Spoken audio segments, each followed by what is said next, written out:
شبين اتغير في السنين الأخيرة بعد الكردون، لأن الكردون كان قاعد مقفول فترة طويلة. ولما فتح طبعا دخلت المناطق البر الشرقي، في دخل مناطق، في بحر دخل مناطق، العزبة الغربية بعض المناطق، بس كده كده ما عليهاش ضغط قوي. الإقبال كله أكتر هنا بيبقى بالنسبة للبحري، وبالنسبة للبر الشرقي في الأماكن المطلة على البحر. الأسعار المتر وصلت لحوالي 80,000 جنيه من 20 و25، وصلت ل 80 و100. طبعا دخل فيها بسبب زيادة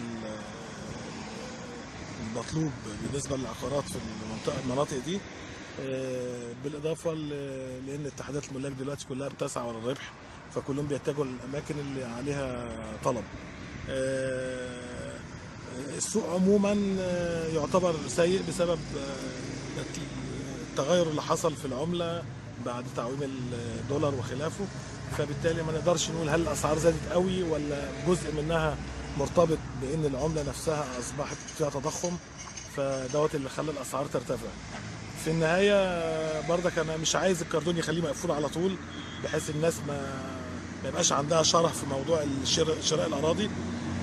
وفي نفس الوقت لازم الدولة تقوم ببعض المساكن، تبني زي ما كان زمان بتبني، لأن دلوقتي أصبح المطحون هو المواطن المحدود الدخل أو المتوسط الدخل، ده استحالة إنه يعرف يشتري دلوقتي شقة في حدود مليون على الطوب أو خلافه، ودوت هيبقى بعد كده عليه آثار تانية هيترتب عليها إن الشباب مش هيعزف عن الزواج، لأن كده كده سبب من الأسباب الرئيسية لعزوف الشباب عن الزواج ان هو ما عندوش شقه ملك، وحتى لو في ايجار، الايجار فوق نصف المرتب اللي هو بياخده، فده سبب من اسباب عزوف الشاب عن الزواج، واللي هو بيترتب عليه بعد كده مشاكل تانية اجتماعيه.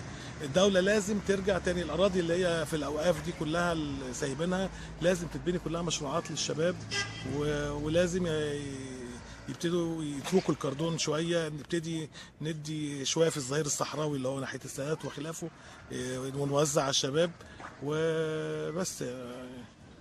بالنسبه لشبين هنا بالذات اعتبر انها بيقولوا انها بقت اغلى من القاهره او مناطق في القاهره، بسبب ان فيها مغتربين كتير، فكله بيرجع معاه فلوس، فعايز يستثمر الفلوس او يبني بيت في منطقه كويسه، فده اللي بيترتب عليه ان هو بقى فيه زياده في الطلب وقله في المعروض، فده اللي بيخلي الاسعار بتزيد بشكل يعتبر عشوائي. انا مش شايف ان هو شكل ممنهج ان الارض تزيد في خلال سنتين من 20 ل 100,000. ده طبعا المفروض ان هو لو اي دراسه ما تقولش كده ان في زياده 5 اضعاف في سلعه ثابته.